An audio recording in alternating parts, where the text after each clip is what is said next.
Welcome to the Friday Power Lunch, a weekly show amplifying the voices of the Virginia grassroots. Each week, we provide engaging conversations about politics, culture, and women making change. Produced by the unstoppable women of Network Nova, our motto is, when we vote, we win. The Friday Power Lunch is recorded before a live Zoom audience. Follow us on social media. Subscribe to our YouTube channel and show us some love and become a sponsor through Patreon. The Friday Power Lunch.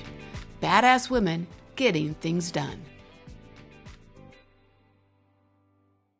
Welcome, welcome, welcome. We do have a great show.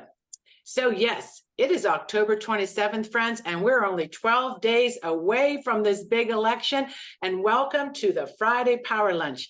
I'm Catherine White, bringing you the guests, the issues, the action, amplifying the voice of the grassroots to get things done, make politics fun, and just really get it going. So I am so excited about our theme today.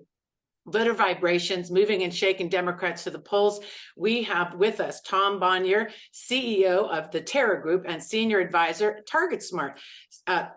Tom's been a friend of this show for a couple years now. It's hard to believe. And then our new friend that's really shaken up the grassroots, Simon Rosenberg, political analyst, pundit, and former president of the progressive think tank, the New Democratic Network. And now he is the founder of the Hopium Chronicles, bringing us hope and a plan. And that's what we need. And Democrats, we need to make a plan, and that's what we're going to do and build a strong community doing it.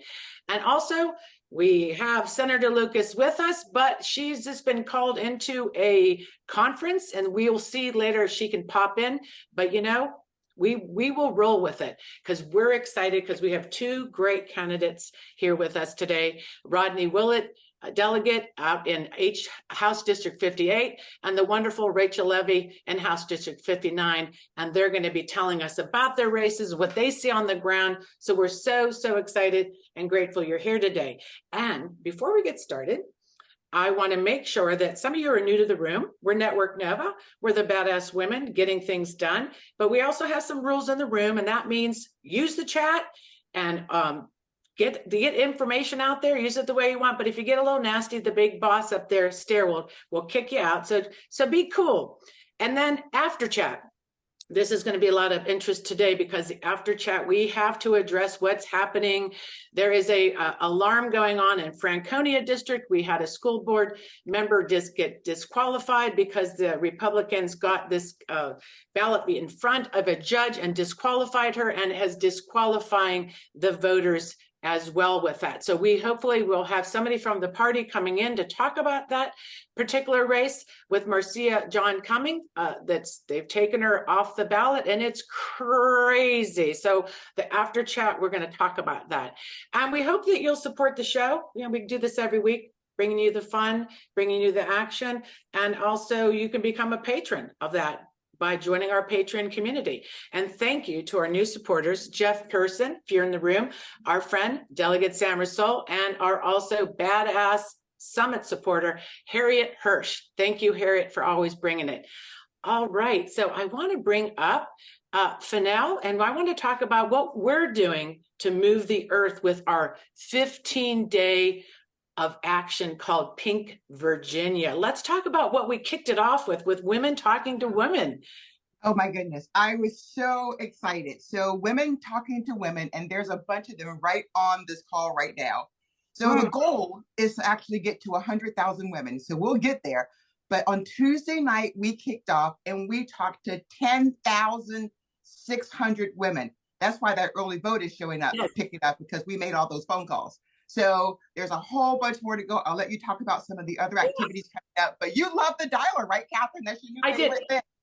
So what I feel like everybody in this room, you're all part of this movement. Wherever, I know there's people from New York, California, yay. That's how we're going to win it. And we decided to make a big vibration by going pink to really call attention to what's on the ballot as abortion rights, reproductive rights, voting rights, and things that matter to families and women, especially when it comes around bodily autonomy. So we went big, we went pink, and today, you can sign up to be part of that movement. We send you an email every day with some of the great things you can do. We really get you into action with a great phone bank. Our next one, when we'll be talking to women voters, and men and allies can join this one on Monday night, 5:30. We're going to be ramping up that calls again, and we are calling these women voters in Virginia. And the dialer is great. I talked to so many women on Tuesday, right? I know. I did, Catherine. And I think what really inspires people is that we have the data that tells us what we need to do. It was 108,000 women who haven't voted yet. And so our goal is to talk to them and give them the extra push they need with why it's so important to get them out to vote. So you're right. We're going to be doing it again on Monday, starting at 5:30. And all the information is in the chat. And we want everybody to join us, because the more folks on the phone, the more dials, the quicker we can beat down that 100,000 number. And I had a lot of fun. I didn't think I thought I'd be a little bit bad at it, but I like doors. And this was like being at 100 doors, because people were talking. These are strong Democrats you're calling anyways. And it was really, really empowering. And I would say, join that call. Rebro Rising, Tarina Keen's going to be a speaker. We're going to really get it out of the gate and start making calls. But we have Tarina with us. And also Virginia Now, Lisa Sales will be there and bringing that kind of attention to the vote we need. Also today, we are doing, today is Pink Friday. We're hoping people wear pink. Halloween's coming, decorate your house pink. Get some pink. We have great pumpkins you could put out. Put out pumpkins. Put out your pumpkins. Write vote on your pumpkins. Decorate your house. What can you do that's super creative to show your neighbors there's an election? Put some election stuff out in your yard and pink your house. Pink, and like me today, a little pink, a little orange. You look really fantastic too. Can Robin throw up that picture really quick of a great voter who's done something fantastic with pumpkins? We'll see if she can get that up there, which would be awesome to see. Yeah, and then the challenge today, we have a challenge every day. Let's look at the pumpkins. Let's look at her. Oh, look at her pink pumpkin. And this is in Alexandra sitting on the porch. So when people go by, you put, it just really calls attention to the vote. Put some signs in your yard and tell people that how important it is. Also, for social media, we have a challenge for everybody in this room today to change your profile pic. I changed mine. Fennell changed hers, and you'll see it going in the chat right now. You can download it, and while we're talking, go ahead. Let's look at there it is. Defend democracy, vote. There is one that says I vote and I voted, and make sure you load that up and pink your profile. And it just shows all your friends that you voted. And when you change your profile, everybody sees that's connected to with you. So it really is a great, easy way to spread the message of voting. And it will look like I voted. So thank you for loading that up. And I'm trying to think what else. And Jen Ratify has a phone bank today. We're asking you to join, and just go at it and keep at it, because well-behaved women seldom make history. Yeah, that is true. And I was going to say, Catherine, that in the link, there will be a link to Virginia Grassroots that has all the days that are left and all the activities that you can sign up for. So grab the link, look at the activities, and decide what you want to participate in. But you must participate in Monday, the dialogue that we're doing. So that's going to be talking to women. We're going to do text banking too, and we're going to do a movie while we do that. So lots of fun out there. Lots of fun. And I'll have to say again, we will be putting things in the chat, and then afterwards you'll get them in an email. So don't stress that you're sitting there. Sit here, enjoy with us. Yes, change your profile pic, but just enjoy, because we'll send this out to you later. I do want to mention, talking about well-behaved women don't make history. We have this flyers Republicans have been putting out about Susanna Gibson sending out nudies to voters. Did you see that? What did you make? Yeah, I did. They've been doing lots of really nasty things, and they call us names. They do all kinds of stuff. And I was sitting here thinking this morning, because I'm so happy that Simon is here, because he always makes me happy, and he always says, "I'd rather be us than them." And he says it so beautifully. But this morning, I want to say, I'd rather be us than them, because they're dum-dums. I mean, honestly, they just elected the speaker. I mean, they just elected a speaker who is an insurrectionist. Yes. They think that you need an AR-15 to kill a raccoon.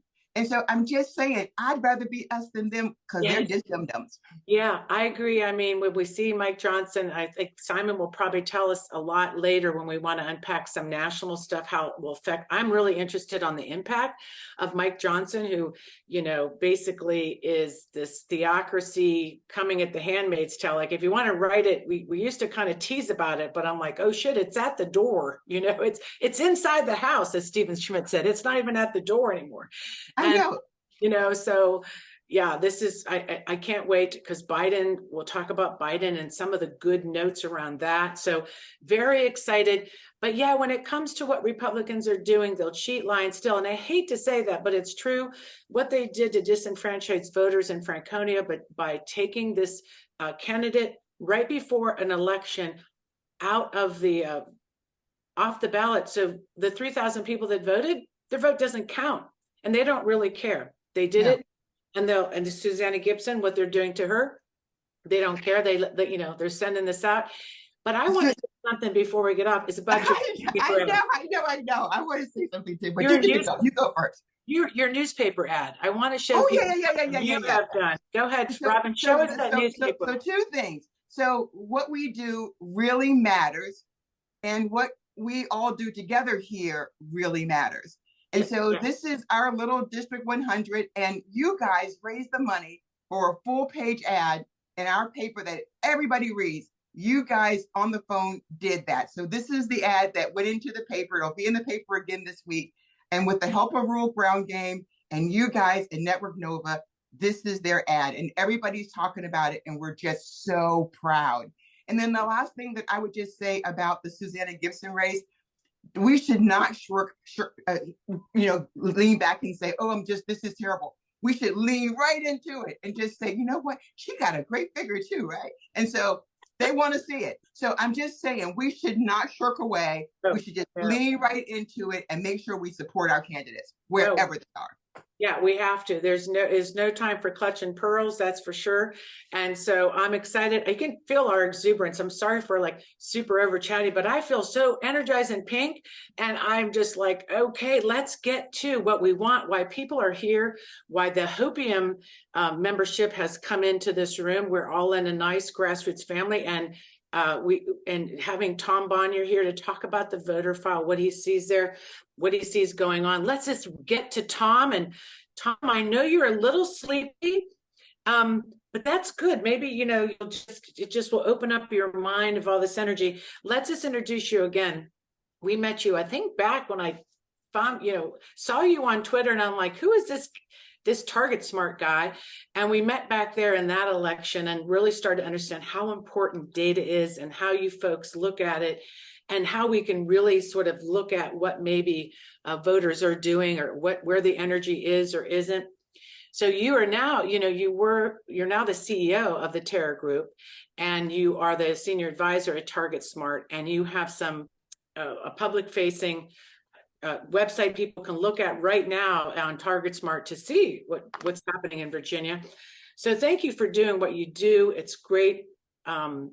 And I'm saying you're sleepy because I know you've been on the road helping your mom move. I don't want, and also doing election stuff. So welcome. Thank you. Yeah, thanks so much for having me back. I think this is my third time joining y'all, and I feel so lucky. And yes, the first time was right around 2021. Yeah. And we're going to be talking about some of those comparisons. And I also just want to say thank you so much for everything that you and the team here do, because it's incredible and so important. And it's going to continue to be important, especially over these closing days. So I'm happy to join you right towards the end of this important. Well, I agree. Election year. Yeah. And so what I want to let the folks in the room know, that we're going to unpack some stuff with you, that I want to bring Simon Rosenberg in, because, I can't wait we'll talk later about the synergy there and how you met. And now we call it the, Tom and Simon show.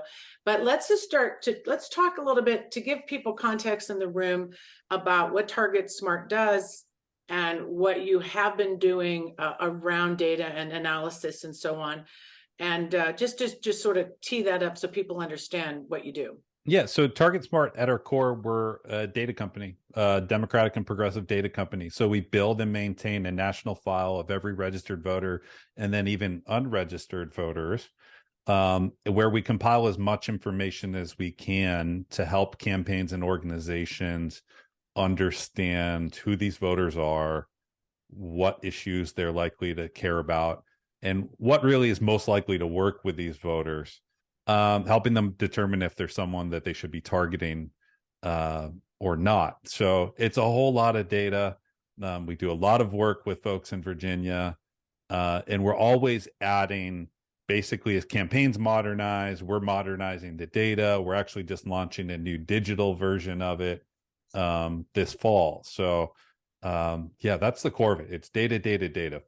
Is that launching in time for this Virginia election? Because I know you said you had a little surprise for us, and this was last time I saw you talk. Was that the digital program? Yeah, it is. So it's a digital demand side platform for those who are in the weeds. It's actually a way of connecting the voter file to digital ad buying. It's something that has been out there that campaigns have been doing for a while, but for us to do it inside a data company and have it directly connected to the voter file is a cool new thing. And so, yes, it is being leveraged in Virginia at a very high level at this point. It's something that will be rolling out fully January 1, but we're doing some targeted efforts right now. Oh, great. That makes me feel good, because I always like to know, like, all the different layers. I hopefully are pushing stuff around what's happening in Virginia.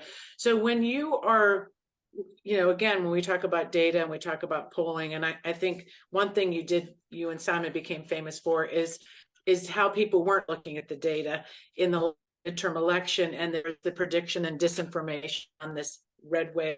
And you guys really disputed that, but you had evidence because you looked at data.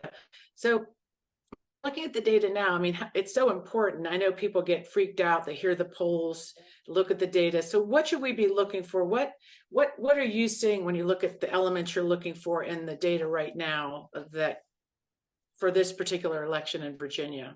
Yeah, so there are a few things that we look at, a few different data points that we look at, and I do want to take an opportunity to give Simon all the credit in the world, because while we did work together last year extensively throughout the campaign, Simon really was the loudest voice on all of this, and is has been said about him, risking reputational harm. And it was a great relationship. You have the data, he had the what do you call the big mouth? I don't want to say big mouth. But he had the platform. The platform. There he is. Yay. Absolutely. Well, the sort of data that we're looking at this time of year, and we can talk about this here in Virginia. Number one, the early vote, actually paying attention to who is voting and what that tells us. The other data we were looking at was special election results, voter registration data, and fundraising data. Obviously, polling is always in the conversation, but as we found, people generally over-calibrate to polling. That's what happened in 2022 when the polling started looking not so good, and people started saying, oh no, we're talking about choice too much. We're talking about abortion rights too much. That was wrong, right? But what we saw in all of the other data elements was that there was not a red wave coming. In Virginia, we are looking at the early vote data, and Simon and I have been working on this pretty extensively, especially over the last week to 2 weeks. And I will say the landscape is different in a way. And the big takeaway, and obviously Simon will be speaking after me, and the good thing about his message is you can always do something about this, and I appreciate the activism that he brings to bear, so I won't jump on that. But when we look at the early vote in Virginia, what we're doing is we're comparing it to previous election cycles, in this case last year and especially 2021. Anything before that isn't that relevant, because we know how people vote and the extent to which people can vote early in Virginia. Just before 2019, even though that's the last legislative election, it just wasn't the same. So that comparison isn't helpful. We all remember 2021 in terms of things didn't go exactly our way, especially statewide. And so when we are comparing where the early vote is now in Virginia, yes, Democrats across a lot of these key targeted districts, and that's what we're focusing on. You'll hear us sometimes talk about statewide vote. In reality, statewide early vote isn't that relevant. We know in some key Democratic areas there aren't targeted races, so we're not expecting turnout necessarily to be as high. But looking at just these targeted House and Senate districts, what we are seeing is, yes, Democrats have a lead, which is good, but if you view that in the context of where we were 2 years ago, across these districts, we are lagging somewhat behind 2021. Mm-hmm. That's the bad news. I'll say two quick things about this, and I'm sure you have questions or follow-ups about this. But one, that this isn't entirely unexpected. We know that the governor has invested millions of dollars in early vote. We have had the advantage since President Trump convinced his followers that voting early was fraud, especially mail voting was fraud. We as Democrats have had this significant advantage, a tactical advantage to get our people out early and focus on a narrowing universe. It was only a matter of time before Republicans actually realized that deficiency and worked to address it. And we seem to be seeing that happen for the first time in Virginia. Yeah. First time since, the last few years. So they have spent money on this, significant resources. It is working. So I don't want to downplay that. The good news is, as Simon and I have been tracking this and doing what we can behind the scenes to help turn this around, what we have seen is the Democratic vote share of the early vote is slowly and steadily crawling back day after day after day. You talked about the work that you all have been doing, especially with women voters. Mm-hmm. Additionally, we were seeing men as a larger share of the early vote than they had been in 2021 and 2022. As of today, in the targeted districts, women have just pulled ahead. So we're getting there, right? Yeah. But there is still a hill to climb ahead of us over the closing days of the early vote. Let's bring in Simon Rosenberg, and we're going to climb that hill together, because it just has to be part of this conversation. We have Tom and Simon here, worked so well together. So Simon, what are just some thoughts on what you're hearing Tom say? Yeah, listen, for the context of all this is that, we had a much better year in 2022 than anybody expected. We actually gained ground over 2020 in Arizona, Colorado, Georgia, Minnesota, Michigan, New Hampshire, and Pennsylvania. We got all the way up to 59% in Colorado, 57% in Pennsylvania, 55% in Michigan. And so, we outperformed expectations, and that in the battleground states, not in what I call the outside the battleground, where we actually had more of a traditional midterm election. And then this year, all across the country, in special elections and mayoral elections and ballot initiatives and Supreme Court races, Democrats have been outperforming 2020 all across the country. There's been great energy. Sorry, there's construction on my street. I don't know if you can hear it, but we can't. We're good. Okay, good. And so we've had a very, Democrats have been on sort of a winning streak, mm-hmm. and it's really important that we keep that going in Virginia. I mean, because my worry is that for all the wins we've had, the great year that we've had, if somehow Virginia isn't what we want it to be, that will become the story for the next 6 months, in the presidential election. And so, as the Youngkin victory was in 2021, it really carried over as the dominant story in national politics, really until Dobbs happened in the spring of 2022. So from a national standpoint, to end the year strong, to be on an upbeat note, to have momentum heading into the all-important 2024, we have to get it done here. We don't really have any choice. And as Tom said, the good news is that the early vote is getting better every day. We can see it. The right. important thing for all of you is that we need it to keep getting better. And the work you're doing, we can see the impact of the work you're doing, right? We can see it in the data. Right. This weekend, to me, is the big weekend. I mean, we just have to push it and blow it out for whatever anyone here is going to do in terms of giving money, texting, canvassing, whatever. Please make sure you're doing it now. And for the final point I'll make, Catherine, is that this is something we all have to learn intuitively, is the earlier you vote, mm-hmm. the earlier that you produce a voter, you are actually increasing overall Democratic turnout. And the reason why is that when people vote early, they come off the GOTV rolls, and it means they don't get any more, right. calls or texts, or, they don't get canvassed. And it allows this huge machine we have to now go focus on what are called lower propensity voters, people who are less likely to vote. So by voting early or turning out an early vote this weekend rather than next weekend, you actually are increasing overall Democratic turnout and helping us win. And so we have to have this mindset as Democrats now in all elections going forward that we're going to try to win these elections in the first week, not in the final few days. And that's part of what happened in 2022 all across the country is we really won these elections before Election Day. And right now we're a little behind. And so the work you're doing is it's not crazy bad, right? But we just aren't where we want to be. And it's the kind of thing that we can affect, change, and win by Election Day if we keep doing the work. So this kind of event you're doing, money you're raising, the grassroots activism that you're conveying is so important. And Catherine, as you know, on my Hopium site, I have written about Virginia to tens of thousands of people, asking them to get involved every single day since September 22nd. You raised an incredible amount of money with those. We're over 100,000, just for 6 targeted races that I decided to get involved in. And I did a call yesterday. I'll just tell you, I did a call with 50 of the wealthiest Democratic donors in the country yesterday with Paul Begala, and I pitched them all really hard on, making a big contribution here.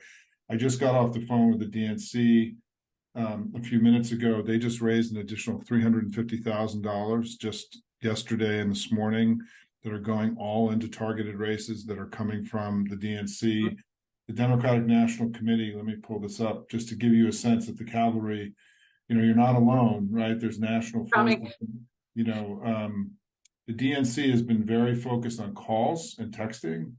Yes. And they are, let me tell you what they told me this morning. They did 110,000 calls this week, 500,000 texts this week, and they've raised probably close to $1 million in direct contributions to candidates in the last 7 days.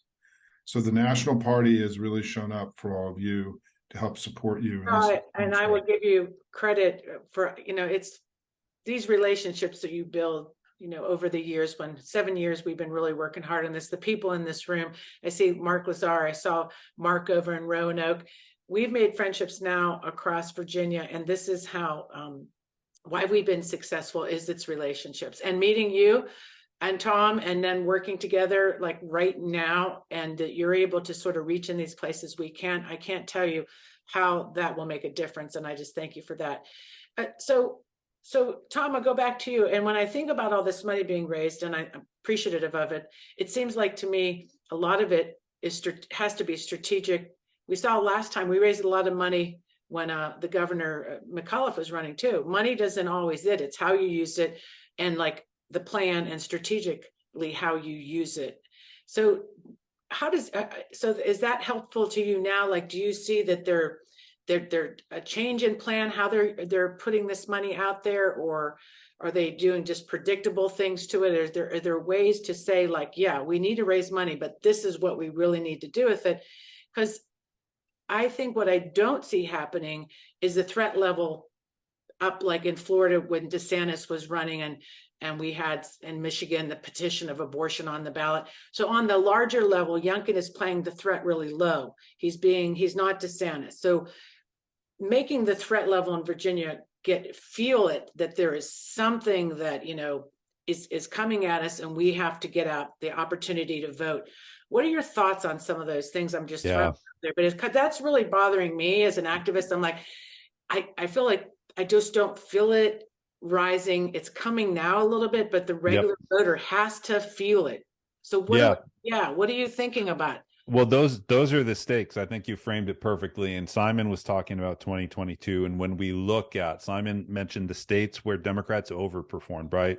And then a lot of states where Democrats didn't, where it looked like a typical midterm with a Democrat in the White House with high inflation, right? There were those 2 elections, the framework that Simon established so eloquently. Well, the one lesson from that was that Dobbs isn't a magic wand, right? It wasn't that Dobbs happened and suddenly Democrats are overperforming everywhere. And what you mentioned, this perception of threat, was one of the most key elements determining where that message of threat and where voters saw that their act of voting could have an impact on that. That's where we saw it overperform, where we saw Democratic turnout overperform. I think you're right about Youngkin. I think there is work to be done there. You know, there was the poll that came out statewide last week. The most troubling component of that, and it did show Democrats leading in the generic ballot in the state legislative races, which is good, though we have to take all these polls with a grain of salt. But what was disconcerting was that when you looked at self-identified independents in Virginia, and we know how important they are to winning races for either side, Youngkin has a 2-to-1 fave on fave with these voters. By a 2-to-1 margin, they view him favorably. But 75% of those voters said that they want abortion rights and abortion laws in this state to at a minimum stay the same or become less strict. Now, there's a disconnect there. This guy who has this signature policy initiative, there's work for us to do with these voters to drive that message home that he is a threat, that this is what he is going to do, and that a vote for Republicans in the state legislature or a Democrat staying home or a progressive staying home is a vote for a 15-week abortion ban. There's just no other way around it. And that message, I believe it is being conveyed now. And with the resources that Simon talked about coming in, I think we're going to see that over the closing week. I think Youngkin had a bit of a free pass for a while. And now's the time that we need to change that. Yeah, I'd like to change that for sure, because we know what's going to happen, and we can't let that happen, right? So he said he was going to release these abortion ads. I really haven't seen his ads yet. I feel like they'll be our advantage because it will signal to people, oh yeah, that guy's going to ban abortion. I would like to see more of overarching, not just on the candidate, but what the issue. And so I know they're doing targeted ads to the candidates, but I think overall it'd be nice to have like sort of an ad or that message go overall to all voters, or somehow we do a media blitz. And that's why we're starting our campaign. So some thoughts, Simon, on your end to kind of wrap this up. Yeah, two things. First of all, I hosted my Hopium community last night, and we had a young woman who was active in Virginia for the first time. She'd been calling, and she reported that people who she was speaking to didn't know that Youngkin had, these were Democrats, didn't know that Youngkin was proposing the 15-week ban. And she was alarmed that there was this late in the cycle that people weren't aware. So every call you make can really make a difference. I mean, she was really heartened by the fact that when she shared this information, she felt like she was creating voters. And so this is just one person, one anecdote. The second thing, because it's come up in the chat, and I just want to address it. The national youth coordinator for the DNC, Eve Levinson, who's a good friend, has been working very, very hard in Virginia. They've helped mobilize organizations, national organizations, to up what they were doing. I raised a bunch of money for the Young Democrats of Virginia, last week, who have a good program and who are smart, good people. So there is a youth program. I just want to say this thing about Gaza, right? Imagine that a typical young person would care about what's happening in Gaza more than abortion, gun rights, climate change, their own economic destiny, the loss of democracy, the craziness of Trump. It's ridiculous. It's absurd. It's ridiculous. People have to stop getting swayed by what is a small group of activists who are being very loud. But the notion that this is somehow going to fundamentally alter this race or any other race is the height of absurdity and ridiculousness. And people have got to calm down about this. I mean, where this activism is happening is with college-age kids of privileged people, which is, many of the folks on this call are in suburban areas, right? But for the typical young person, my God, is this distant and far away? Why would they ever care about this? They barely care about Ukraine. They barely care about things that happen in a neighboring state, let alone many miles away. And frankly, Joe Biden, in my view, is doing the right thing. And so people have gotten very spun up on this, and we need to calm down. There is a very strong youth program in place. I wish it was a little stronger. I wish it had been going earlier, and that I think is going to have an impact in the final 10 days. So just my closing comment, Catherine, is that we can win this but we only will win it if we do the work. It's Right. there. The data's there. We have the opportunity. We're seeing it getting better every day. The party, as you know, feels like last weekend, there was lots of energy statewide all across the state. And they were very optimistic about, the energy, the sort of heightened energy level. But to me, if I can make one pitch, is that whatever you do it this weekend. Do it now. Don't wait. Don't wait to next weekend. Don't wait to next Friday. Do it this weekend. Do shifts. Go canvas. Give money. Do it now. It matters more than doing it a week from now. Yeah. And so good luck, everybody. It's, really exciting. And Catherine, you guys are so amazing. This organization has been so much fun to be part of it. And even though I don't wear pink, I feel like I'm. You should. Yeah, I know. I may have to wear. I have one pink shirt. And I may have to wear it the rest of the day. Yeah. So no, wait. So go ahead, Fennell. I was just going to say, Fennell wants to say a few things to both of you. Go, girl. Yeah, I do. Thank you. Thank you. I was like, I'm invisible. No, you're not. We can see you. I wanted to say two things. So we really are appreciative of all of the support that the DNC is doing. And my question is the coordination to the point that Catherine was making with some of the other organizations. And I say that because we're right here on the ground. So we feel where there might be some gaps. And so we understand where they are. We know what people are saying because we're on the ground talking to them. And so as they're pouring in funds and they're making text calls, we've done a lot of work on text messages that work for people in our community, not necessarily what the DNC might think is the right message. And so I'm just encouraging that they reach out to organizations like Network Nova, like Rural Ground Game, who is really out there, not just with races that no one pays attention to, but the races that are really important. So that's one. And then Tom, so glad to see you here. I love Allison. But what I want to say is, in terms of data, I know that you were on a call with Dr. Christopher Parker some months ago, and you guys talked about how to engage Black voters, how to close that electorate. And I know that had some impact on the campaigns and elections in 21. So I'm just looking for what you're seeing with the Black voters and what you might tell us that we need to do specifically. Yeah, thank you for that, and thank you for your work. And by the way, my daughter interned with this great team over the last summer, and was such a wonderful opportunity. So I want to thank you for that. I know she's been very thankful for the opportunity.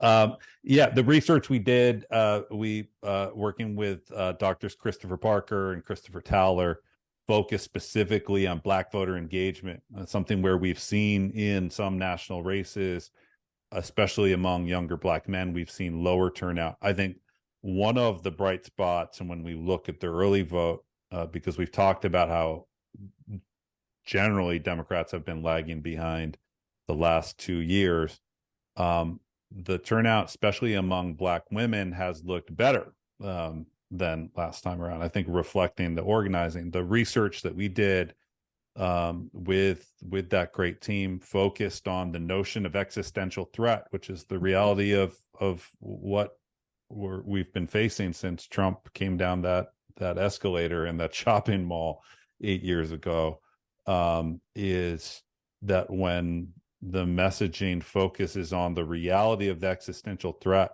that we are facing, especially that Black voters, especially the younger Black voters, are facing, you see a higher level of engagement. And so I think we talk about Youngkin and how some independent voters aren't feeling that yet. I think it speaks to the need and the opportunity, but clearly that message is being directed in a lot of these targeted races, and you are seeing higher turnout. Very good. Simon, did you want to offer anything else? 2 points. I do think the appointment of the insurrectionist, religious extremist speaker, will be marginally helpful to us, because it reminds voters that the Republican Party writ large is still a threat. I mean, we have to recognize, and I'm sure everyone here understands, particularly in this meeting, that there is no one to the right of the new speaker on reproductive health issues in the United States. There's no one to his right. He is the most extreme zealot around reproductive health and abortion that exists in the Republican Party in the entire country. And so he is for a national ban with no exceptions. When he introduced the bill just a few, this cycle in this Congress, he only got 20 co-sponsors of Republicans. It was such an extreme bill. So we are now looking at guaranteed, if we don't keep winning, and if things don't go our way in 2024, there will be a national abortion ban with no exceptions across the entire United States in early 2025, period. Which is why, and so this idea that there can be any way to wiggle out of this, right? For Youngkin to wiggle out of this, for the Republicans of Virginia to wiggle out of what's happening to the National Party, that time has passed. I mean, they just elevated this guy up, and he's not just an extremist on democracy. He is, he is on my Hopium today. The video that's coming out of the things that he's been saying in the interview he did with Hannity last night, it's just jaw dropping. I think it's only going to play on the margins. I think we're late. I think the key here is that what's the most important? It's voter contact. It's reaching people. Somebody asked, where's the DNC money? It's going directly to the candidates. It's not going to the party. It's not going to any other organization. They've made a decision. Those of us who are in the business, we tend to put late money into the campaigns themselves because we feel that they will make the best use of it, right? That's sort of generally the worldview of Democratic operatives. And so that money's been going into targeted races, and it's a lot of money, right? I mean, it's not matching Youngkin, but I think the DNC's total contribution to this race is going to be close to $3 million, which is, really significant, right? And so, kudos to Joe Biden and his team, frankly, for not, and one of the things you all should be agitating would be good to get Biden to come down and campaign, I think, to just wake everybody up in the final few days. I'm very optimistic about this. I mean, I just think that, Youngkin is not, we can win, but it's all, it's going to be take the work of all of you and what you're doing here. And what I'll say to you also is that this week alone, I've spoken to over 1,000 people in Zooms like this in California and New Mexico. I did a national call yesterday, and everything I said is if there's one thing you can do in the next 10 days, give, volunteer, contribute, right, in any way you can. I mean, we've been really trying to rally the national community to make contributions. And if we can get another 10,000 people, making a round of calls, right, as you pointed out, Catherine, it can make an enormous difference. So good luck, everybody. Thank you so much for what you do. It's just great to be in community with all of you. And, let us know how we can help. And we just got to keep our head down. I think we can get this. I am just going to say something too. You're canvassing, I heard. And who are you canvass for? Well, I live in Northwest DC, and if I open my shades, you can see Virginia out my window. Oh, good. And so I'm right over Chain Bridge, right in the Palisades neighborhood. And I'm going out for Josh Thomas tomorrow. Oh, great. At 10 in Danica, Rome. And then depending on my daughter's applying to, she has her college applications due on Wednesday. So I also am on call here to do final edits on her essays. So as long as she releases me, I'm hoping to go do more on Sunday. But I love to canvass. I did a lot of it as a young guy. I started as a field organizer in this business, and I'm really excited. Also, the weather, by the way. Hey, everybody, the weather's been unbelievable this weekend, right? You see the beach behind us. I love that you're going. Josh Thomas is such a great candidate, former Marine, if I'm right, Marine. And folks, go out and meet Simon at the polling place. 10 o'clock, Josh Thomas. With Danica. I know I'm going to just help Travis at 9 tomorrow. I think that's the kind of energy we need. And Tom, so thank you, Simon. If you have to pop up, please, if not. And I think Dan Helmer may pop in here too. And then we have the two candidates. I'm going to go. Good luck, everybody. Bye, Simon. Thank you. Tom, any last thoughts? I know that we talked about looking in that early vote, any curveballs we should be looking for. And I'll tell you what we see: cheating. Okay, so we see the Republicans at the polls doing stuff they shouldn't be doing. We see some naughtiness there that I think as Democrats that we have to adjust and right away go after and stop, doing stuff too close to the polls. So we had mariachi music and tacos being handed out right in violation of some polling places. We had candidates handing out the wrong ballot with the Democrat stuff on it. So there's a lot of those little things to pay attention to that are just little slices, like the ballots being returned. There's a high, so everybody in this room getting on calls to cure the ballot is what we're pushing to. What are your last thoughts on some of those things?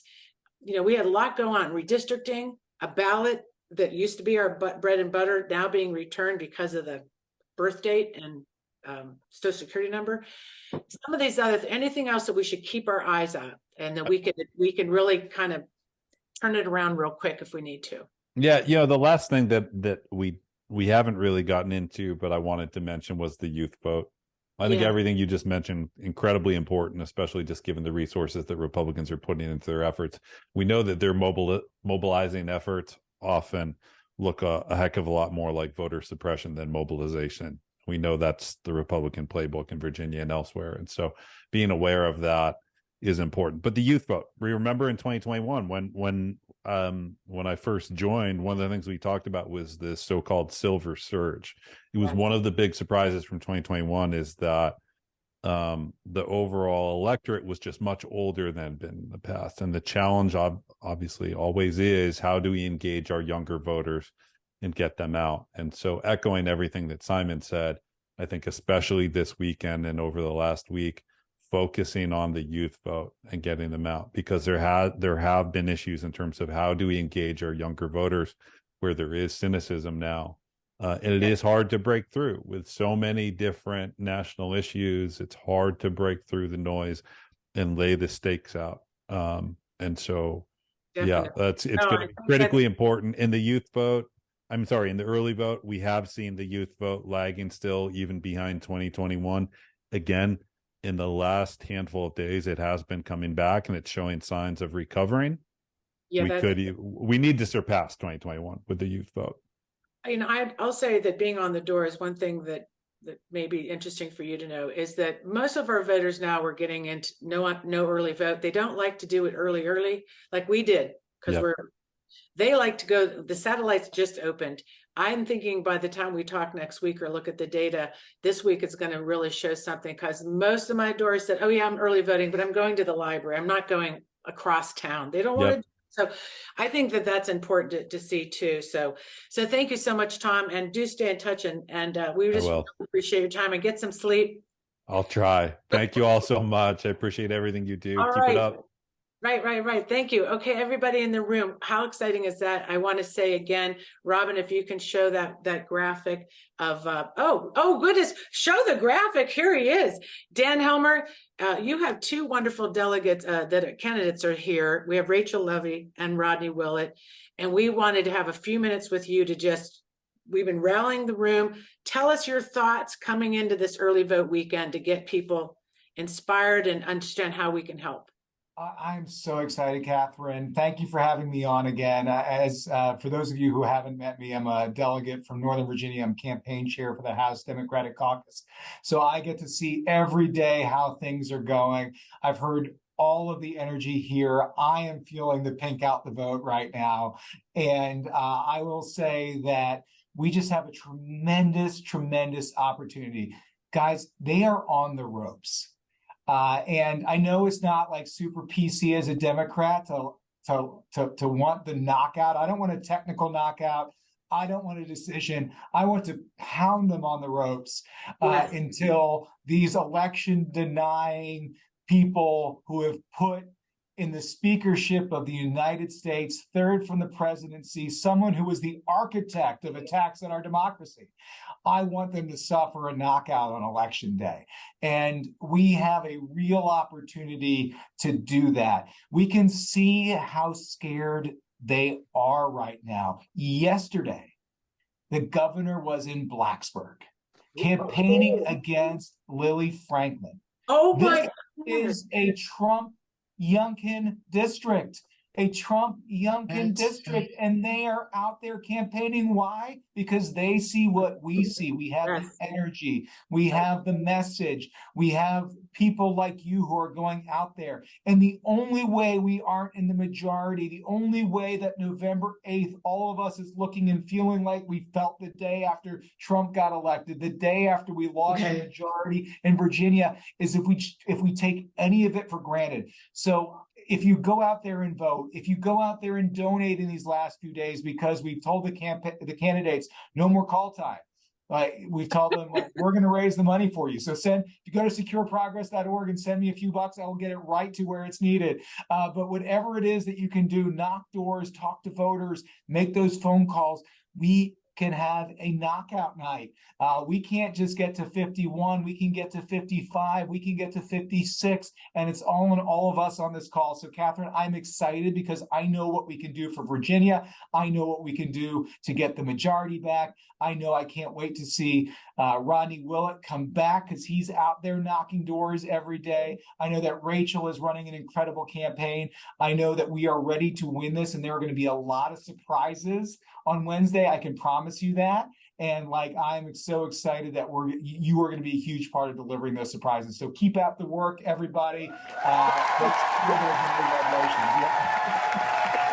All right, Dan, thank you. Bye-bye again. Okay, Fennell, take it over. Yeah, I was going to say, Catherine, hang out with me. Just hang out with me. Okay. Yeah, hang out with me. Hang out, and I want to talk. Let's just talk to these wonderful candidates. I'll let you get started. Okay, wonderful. So Delegate Rodney Willett and Rachel, who I know, so we ran together in 21, so it's nice to have you back. And so we just want to, you guys got a chance to hear the two amazing people with Tom Bonier and Simon. And so I'm really curious, and we can start with you, Delegate, about what you heard. So what did you hear? What are you going to lean into after the messages you just heard from Simon and Tom? And Tom, thank you. It's okay. He's coming off mute. Oh, here we go. Hey, Fennell, it's great to be with all you guys, and those are inspiring numbers when you see the difference it makes when folks do what they need to do, which is getting out there early and voting. I was just going to share, I got the most recent numbers from my district, which is part of Western Henrico. Rachel and our districts are very close to each other. But in Western, for my district right now, we're already over 7,000 ballots turned in. And looking at just based on our projections, that's about 51% Democrats. There's some swing votes in there, but that's trending better to the earlier Simon's earlier point. Things are going in a better direction there, and certainly anecdotally, I'm at the doors all day long, and a lot of people are saying, "Yeah, I'm voting this weekend. I'm going to the government center." We've got 2 Saturdays available, the next 2 Saturdays, and I think a lot of people are going to take advantage of that. So definitely trending in a better direction. Well, that's really awesome to hear, Delegate. And so your district, you were redistricted, but nothing much changed. Is that right? So can you talk a little bit about the redistricting and what the impact has been for you? Yeah, because you hear so much about folks who literally were drawn out of their district or almost drawn out of their district. Mine's some of the opposite. I'm about 70% the same compared to where I'm currently representing. So that's certainly made my job easier than that. People are familiar with me, and I've spent a lot of time going back even to very early in the year, knocking doors in the newer part of the district. But it's a similar demographic, and I feel like I know those folks pretty well. And we just have an absolutely remarkable field operation. We're the #1 field team in the state. We did Henrico 10,000 doors this past week, which is an unprecedented number. 3,500 of those were just in my district. It's just incredible for us. So that's with paid staff, but we also have legions of volunteers. And not just from the air. That's the cool part about it. And I'll encourage your viewer listeners today, if they're not busy, they're all busy, but if they've got a minute, come on down. We've had great turnout from folks in Fairfax, Arlington.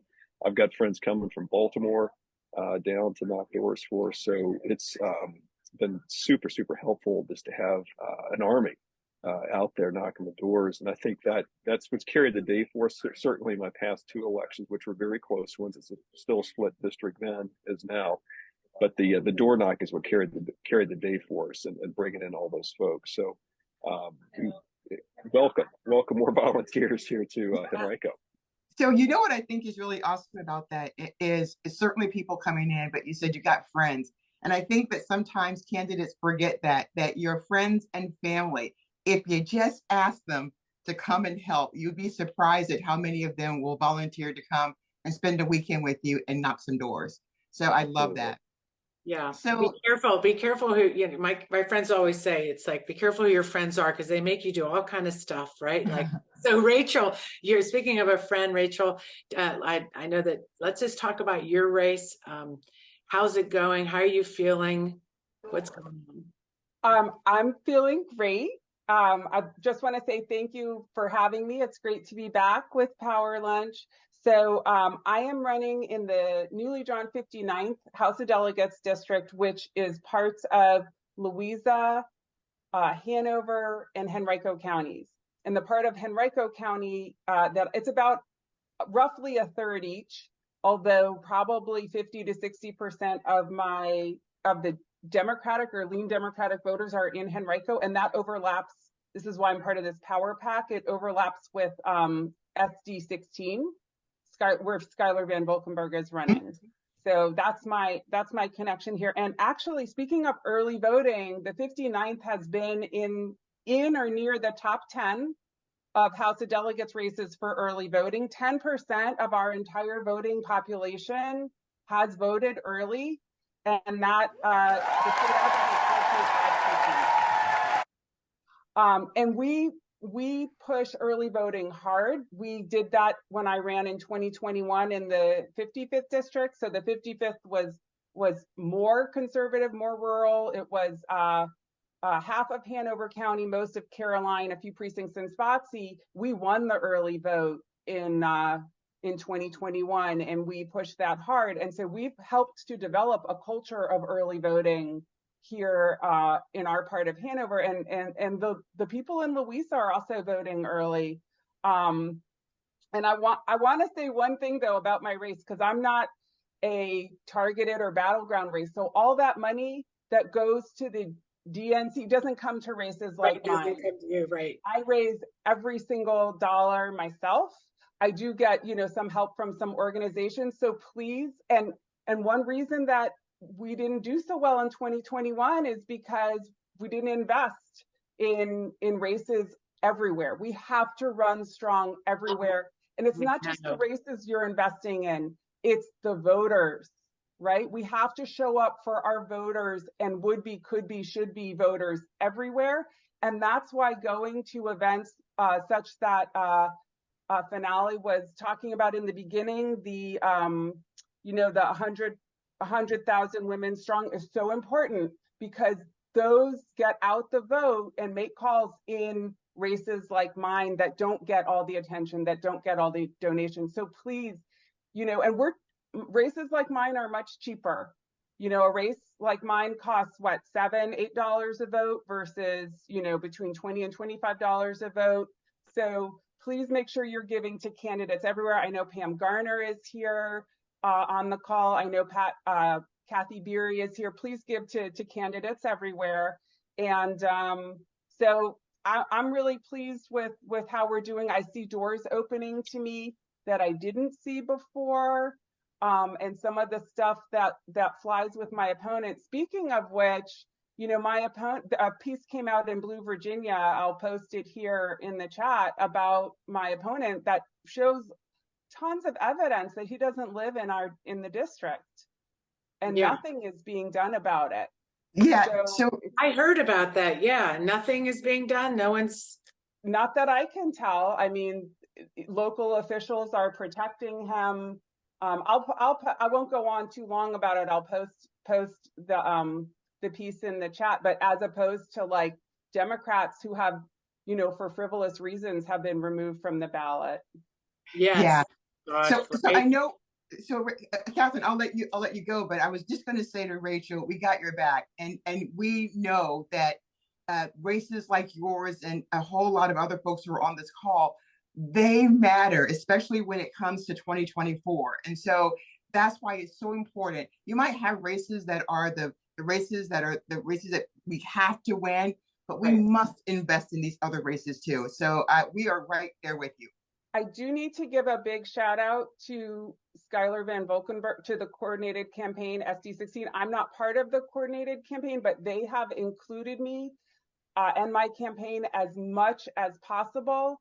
So I have to give a huge shout out to my campaign manager, Ashley Hall, but also to the campaign manager and staff for SD16, because they have done everything they can to include me.